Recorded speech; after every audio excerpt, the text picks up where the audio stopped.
அனைவருக்கும் வணக்கம். நான் உங்கள் ஆர்ஜி ஆஸ்ட்ரோ. அனைவரும் சிறப்போடு வாழ எல்லாம் வல்ல எம்பெருமான் ஸ்ரீ நரசிம்ம பெருமானை வேண்டி கேட்டுக்கொள்கிறேன். வாழ்க வளமுடன். அனைவருக்கும் இனிய புத்தாண்டு நல்வாழ்த்துக்கள். இன்றைய பதிவு புத்தாண்டு ராசி பலன் பார்த்து வருகிறோம். அந்த வகையில் கடக ராசிக்கான இந்த வருடம் 2024 கடக ராசி நண்பர்களுக்கு ஆண்டு முழுவதும் என்ன மாதிரி பலனை கொடுக்க இருக்கின்றன கிரகங்கள் அப்படின்னு பார்க்குறோம். அந்த வகையில் இந்த ஆண்டு கிரகங்கள் ஒரு ஆண்டுக்கு பயிற்சி ஆகக்கூடிய கிரகங்கள் குரு, சனி, ராகு, கேதுக்கள். இந்த 4 கிரகங்களும் ஒரு முக்கியமான ஒரு பொருளாதாரம் வாழ்க்கையில் எல்லா விஷயத்துக்கும் இந்த 4 கிரகங்களும் ஒரு முக்கியமான பங்கு வகிக்கிறது. அந்த வகையில் மற்ற கிரகங்கள் எல்லாம் மாதம் பயிற்சி ஆகிறதுனால அந்த மாதம் என்ன செய்யணுமோ அதை செய்து விட்டு கடந்து போயிடும். இந்த முக்கியமான இந்த 4 கிரகங்களும் ஒரு கர்மாவை தீர்மானிக்கக்கூடியது. அந்த ஆண்டு முழுவதும் நல்ல பலன் கெட்ட பலன் மாறி மாறி வழங்கக்கூடியது.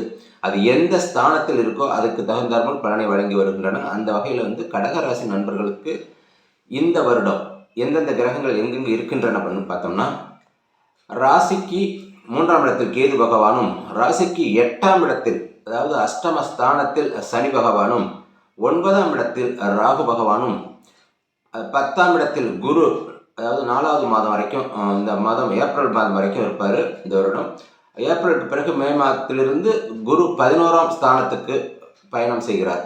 இந்த மாதிரி அமைப்பில் என்ன மாதிரி பலனை கடகராசி அன்பர்கள் அனுபவிப்பார்கள் அப்படின்னு பார்த்தோம்னா, பொதுவாகவே கடகத்துக்கு இப்போ அஷ்டம சனி நடந்துகிட்டு இருக்குது. அஷ்டம சனியில் வயதுக்கு தகுந்தாற்போல், அதாவது குழந்தைகளுக்கு, பள்ளி மாணவர்களுக்கு தகுந்தாற்போல், இளமை பருவத்தில் உள்ளவங்களுக்கு தகுந்தாற்போல் சில அவமானங்கள், அதாவது குழந்தைகள்னா பள்ளிக்கூடத்தில் சில அவமானங்கள், பெரியவங்க அப்படின்னா போகிற இடத்துல வர இடத்துல போக்குவரத்தில் வண்டி வாகனங்கள் இது மாதிரி சில சங்கடங்களை சந்திக்க நேரிடும். கோர்ட்டு, போலீஸ் ஸ்டேஷன், இந்த மாதிரி தேவையில்லாத விஷயங்கள், அதாவது நாமளாக போக மாட்டோம், நம்ம பேசாமல் இருந்தாலும் நம்மளை தேடி இந்த வம்பு வழக்குகள்லாம் வரும்னு சொல்லுவோம்ல, அந்த மாதிரி சில சங்கடங்களை, மன கஷ்டங்களை அனுபவிக்கக்கூடிய அமைப்பை ஏற்படுத்தும் இந்த அஷ்டம சனி.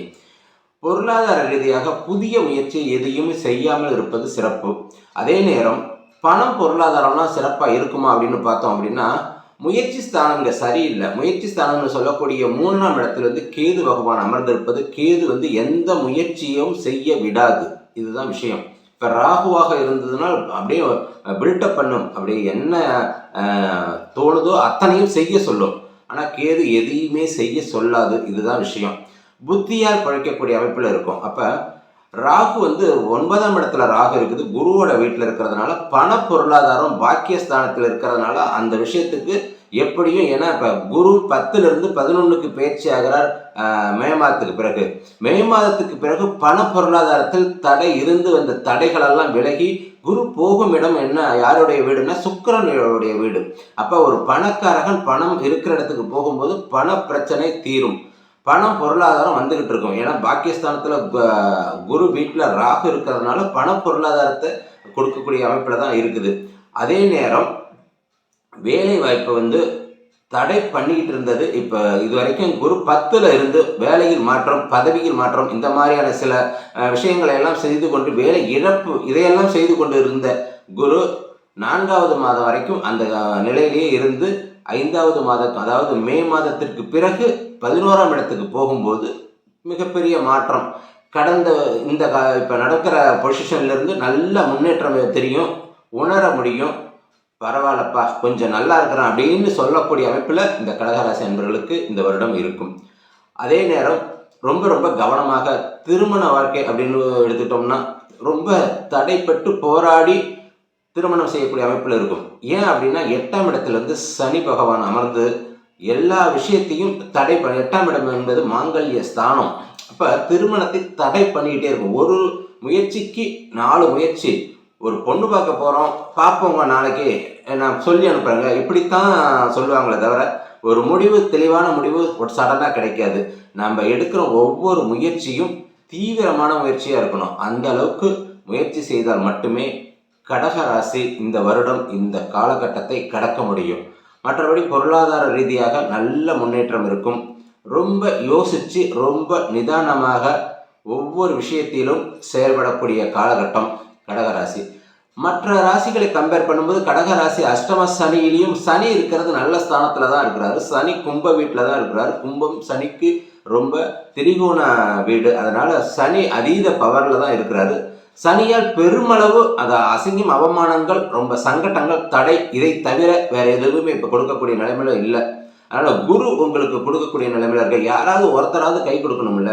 எல்லாருமே மோசமான நிலைமையில இருந்ததுன்னா பிரச்சனையா இருக்கும்ல. அதனால குரு நல்ல நிலைமையில இருக்கிறதுனால உங்களை பொருளாதார ரீதியாக மீட்டு எடுக்கக்கூடிய கண்டிஷன் அந்த குருவால் கிடைக்கக்கூடிய அமைப்பில் இருக்குது. அதனால அப்பா இவ்வளவு கஷ்டத்திலையும் தப்பிச்சோம் அப்படிங்கிற ஒரு உணர்வு ஏற்படுத்தக்கூடிய அமைப்பில் இருக்குது. அதனால கடகராசி அன்பர்கள் இறை வழிபாடாக இந்த காலகட்டத்தில் அஷ்டம சனி நடக்கும் காலகட்டங்களில் சனியினுடைய தாக்கத்திலிருந்து விடுபட புதிய முயற்சி எதுவுமே செய்யாமல் இருங்க. காரணம் என்ன அப்படின்னா, எந்த புது முயற்சியும் அஷ்டம சனி அப்படின்னாலே நம்மளுடைய மனசையும் உடம்பையும் கெடுக்கக்கூடிய அந்த சனியோடைய தாக்கம். அப்ப சனியோடைய தாக்கம் அப்படி இருக்கும்போது நமக்கு மனசு நல்ல வழியில ஈடுபடாது. அதாவது தீய வழியிலேயே, குறுக்கு வழி, தீய வழி, இந்த மாதிரி வழியிலேயே மனசு இழுத்துக்கிட்டு போகும். இது இப்போ இந்த மாதிரி செயல்படும் போது தான் நமக்கு தேவையில்லாத பிரச்சனையை கொண்டு விட்டுருவோம். அந்த மாதிரியான சூழ்நிலையில் ரொம்ப நிதானமாக அஷ்டமசனின்னு ஒரு மனசில் வச்சுக்கிட்டு நாம் செய்யக்கூடிய வேலையை தொடர்ந்து செய்து கொண்டு இருந்தோம் என்றால் இந்த அஷ்டமசனி நம்மளை எதுவுமே செய்யாது. அப்போ தொடர்ந்து இறை வழிபாடுங்கும் போது நம்ம ராசிக்கு துர்க்கை அம்மன் வழிபாடும் சரி. அஷ்டம சனி நடக்குதே, சனியை சாந்தப்படுத்த வேண்டுமே அப்படின்னா சனிக்கிழமை தோறும், ஒவ்வொரு சனிக்கிழமை தோறும் ஆஞ்சநேயருக்கு விளக்கு போட்டு ஆத்மார்த்தமாக வணங்கி வந்தீங்கன்னா இந்த சனி உங்களுக்கு தாக்குறது உங்களுக்கு பெரிய அளவில் தெரியவே தெரியாது. அஷ்டம சனி நடந்ததாகவே உங்களுக்கு தெரியாது. அப்படி ஒரு உணர்வு இருக்கும்.